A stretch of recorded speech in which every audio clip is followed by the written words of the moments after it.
प्राचीन शहर भोपाल में, जहां हर पत्थर पर इतिहास फुसफुसाता है, दो भाई विक्रम और आदित्य अपने पैतृक घर की अटारी में एक पुरानी कब्र पर पहुंचे। उम्र के साथ पीले होते पन्नों में अकल्पनीय शक्ति का वादा करने वाला जादू उजागर हुआ। उत्साह और जिज्ञासा ने सावधानी पर काबू पा लिया और उन्होंने मंद रोशनी वाले कमरे में मंत्र का परीक्षण करने का फैसला किया, जहां उनके पूर्वजों ने एक बार अनुष्ठान किया था। जैसे ही अंतिम शब्द हवा में गूंजे, एक अशुभ उपस्थिति प्रकट हुई।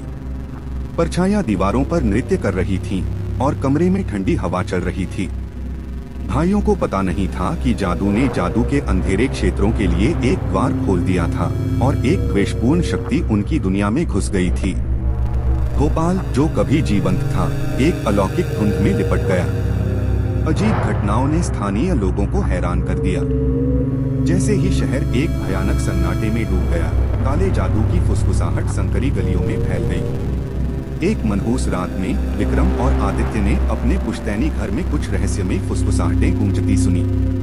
परछाइयों ने भयावह रूप धारण कर लिया और हवा दमघोंटू द्वेष से बोझिल हो गई। घबराए हुए भाइयों को अपनी दृष्टि से परे एक वर्णक्रमीय उपस्थिति का एहसास होने लगा।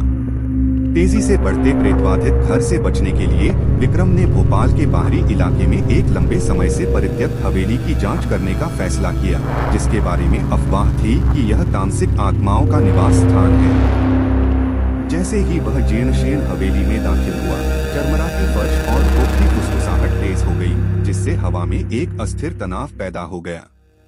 इस बीच भयानक घटनाओं से जूझते हुए आदित्य अपने पैतृक घर में ही रहे। अनदेखे हाथ उसे छूने लगे और तापमान नाटकीय रूप से गिर गया। जब वह असाधारण गतिविधि को समझने की सख्त कोशिश कर रहा था, तो दीवारें भूतिया हंसी से गूंज उठीं।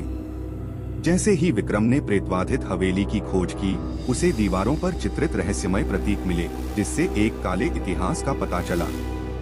हवेली गुप्त अनुष्ठानों और दुखद घटनाओं का स्थल रही है, जो अलौकिक संस्थाओं के लिए एक आदर्श प्रजनन स्थल बन गई है। पैतृक घर में वापस आदित्य ने अटारी के भीतर एक छिपे हुए कक्ष का पता लगाया, जो भूली हुई कलाकृतियों और प्राचीन अवशेषों से भरा हुआ था। कमरा किसी अलौकिक ऊर्जा से स्पंदित हो रहा था और आदित्य को एक पत्रिका मिली, जिसमें पिछले मालिकों के पागलपन की ओर बढ़ने का विवरण था। भूतिया हवेली में फंसे विक्रम को अतीत की प्रेतात्माओं का सामना करना पड़ा तो सस्पेंस और बढ़ गया। पैतृक घर के रहस्यों को उजागर करते हुए आदित्य को एहसास हुआ कि उन्हें जो ग्रिमोयर मिला था, वह उस दुष्ट शक्ति के लिए एक माध्यम था जिसने अब उन्हें परेशान कर दिया था।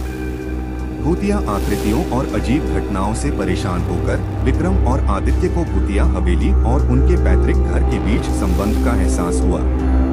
जैसे ही विक्रम भागने का रास्ता तलाश रहा था, आदित्य ने दोनों स्थानों को जोड़ने वाले काले इतिहास को एक साथ जोड़ दिया।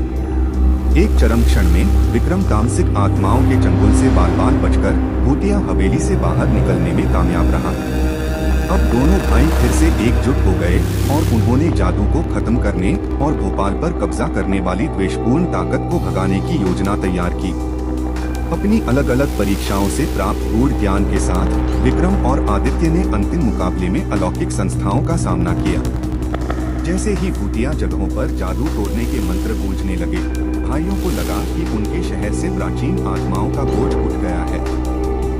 भोपाल एक बार फिर सामान्य स्थिति की चमक में नहाया हुआ एक नए दिन की सुबह का गवाह बना।